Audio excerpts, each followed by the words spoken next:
Hey guys, if you've been following my channel, you might know that I recently made a long road trip from Houston, Texas to Seattle, Washington with my family in our brand new 2021 Tesla Model S long range. Well, after 6,000 miles on the road and 19 days of living in hotels in 9 different states, I am happy to say that we are finally back home safe and sound.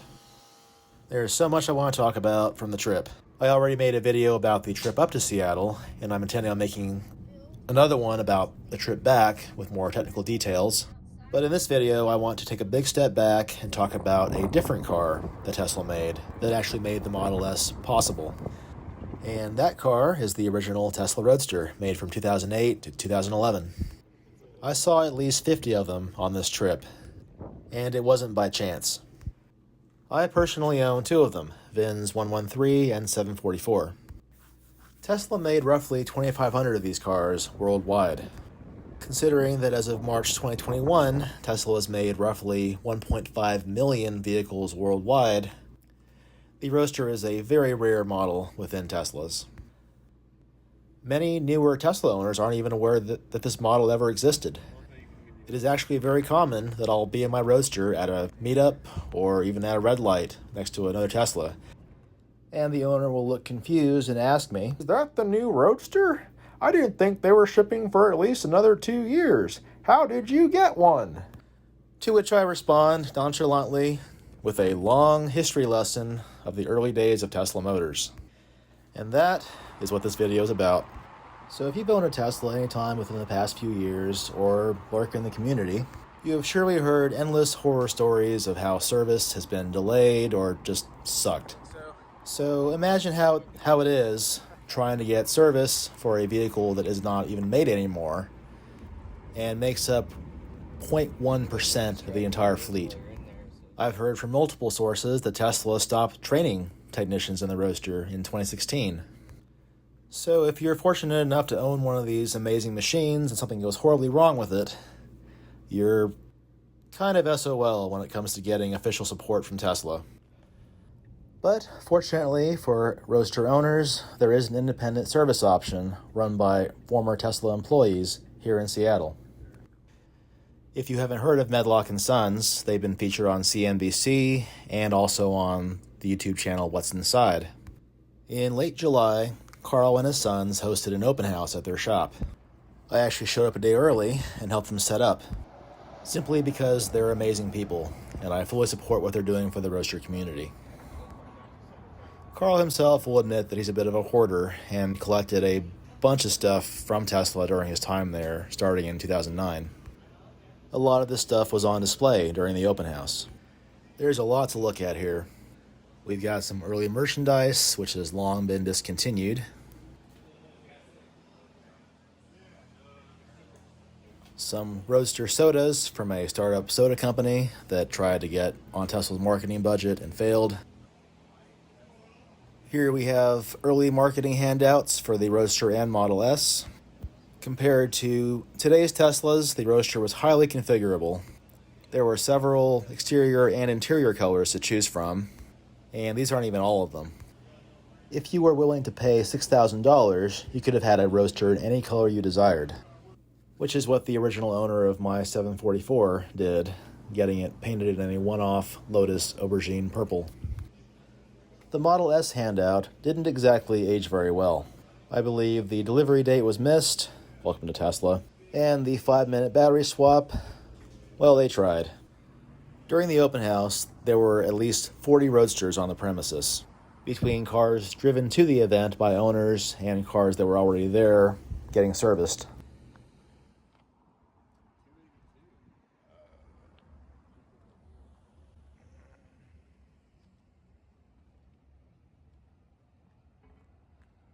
Every one of these cars is special and has its own story.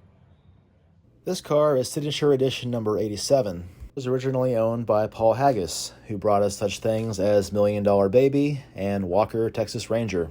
It is currently owned by a friend back in Texas who has one hell of a story of how he got the car. It's not my story to tell, but I will say that it involved him riding a bike in Los Angeles and Haggis himself almost running him over with this car. This one is VIN 268, which began life as a radiant red and was recently repainted to a custom multi-coat red. They're also going to be trying out some custom carbon fiber parts in this car. Here's a spoiler molded in what is called forged carbon fiber, and another in a hexagon weave. This car, finished in radiant red, is signature number 38. It recently sold on Bring a Trailer for $182,000, setting a new benchmark in Roadster values. This car has been 1458, the second to last production Roadster in North America that wasn't a Final 5 edition. It also recently sold on Bring a Trailer for $130,000, with a salvage title. This has been 1462, a Final 5 edition and arguably the last production Roadster made for North America. After the Final 5s were made, Tesla held a ceremony during which Elon Musk himself installed the Tesla emblem on this car, which was the last to receive it. This one is VIN 1322, finished in one of the rarest production colors, called Lightning Green. Big thanks to Carl and his sons for an amazing afternoon. It was an absolute pleasure getting to meet other owners and see all the cars in the shop. So if this event wasn't epic enough, we're just getting started. Next stop on this trip was Palo Alto, California. The owner of 1462 drove his car all the way from Seattle down to San Francisco. If you know Roadsters, that was no small feat, considering that Roadsters can't take advantage of the supercharging network and are limited to a maximum charging rate of 70 amps at 240 volts. He left Seattle 24 hours ahead of us and arrived in San Francisco an hour before we did in the Model S long range. I know he had a lot more fun than we did, though, driving down the coastal road with the open top. He actually invited me to ship one of my Roadsters up to Seattle and make the drive with him, but with the cost involved in shipping a car nowadays, it just wasn't feasible. So a quick history lesson. The Roadster is the only model Tesla has ever made to date that was not made in its Fremont factory. The first Roadsters were assembled in San Carlos, California, in this industrial space located at 1050 Bing Street. This was Tesla's second location after 1050 Commercial Street, just a few streets away. Fun fact about the Roadsters: there is a diagnostic screen that is accessible only by technicians who know the secret code. I wonder what that secret code might be. If you go back in time on Google Street View, you'll see a couple of early Roadsters parked outside the Bing Street location. Here we are today, revisiting the location in the last production Roadster. Yep. Earlier in the day, we met up with several Bay Area Roadster owners. Morning. Wow, you guys look familiar. Yeah, it's been a while. Line them up. Right on the dirt. Here he's got his carbon top on it. It's the only fully optioned car here.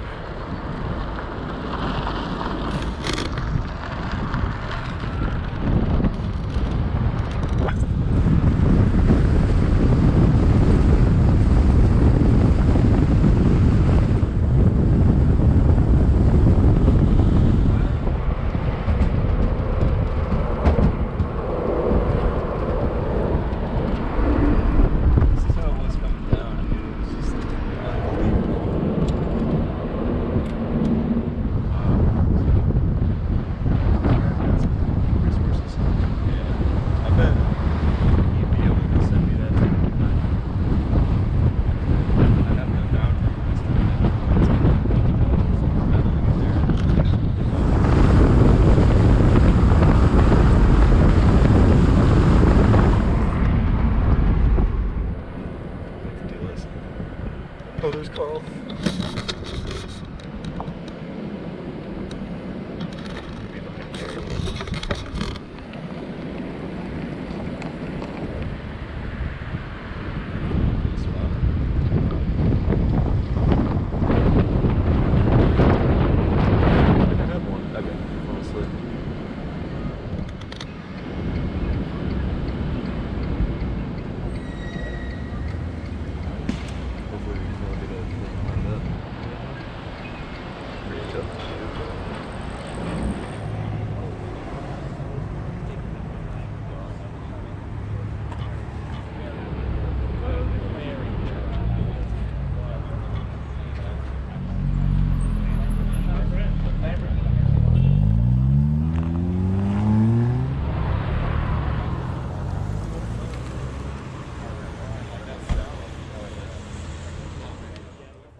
or lunch at Alice's, followed by a scenic cruise through the hills and down the coast. Somewhere in the middle of all that, this guy showed up in Founders Edition number 2 of 27. If you know anything about Tesla's early history, you should know who this guy is. Martin Eberhard, the original CEO of Tesla Motors and one of its original co-founders. As a Tesla enthusiast since the early days of the company, I can't even begin to describe how amazing this day was. Martin sat down with us for burgers and beer, and then drove with us through the hills to the coast. The owner of this beautiful lightning green generously offered me the keys to it, and of course I accepted.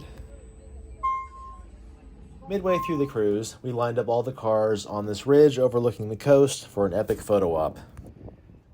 At one point, we got Martin's car next to the Final Five, and perhaps captured for the first time ever the only pictures of a Final Five Edition Roadster next to a Founders Edition.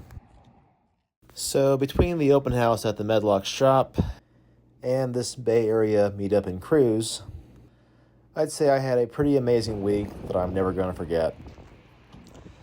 I realize that today, in the age of the Model S Plaid, the original Roadster is not quite the hottest topic, but I hope that you guys enjoyed this video and learned something new.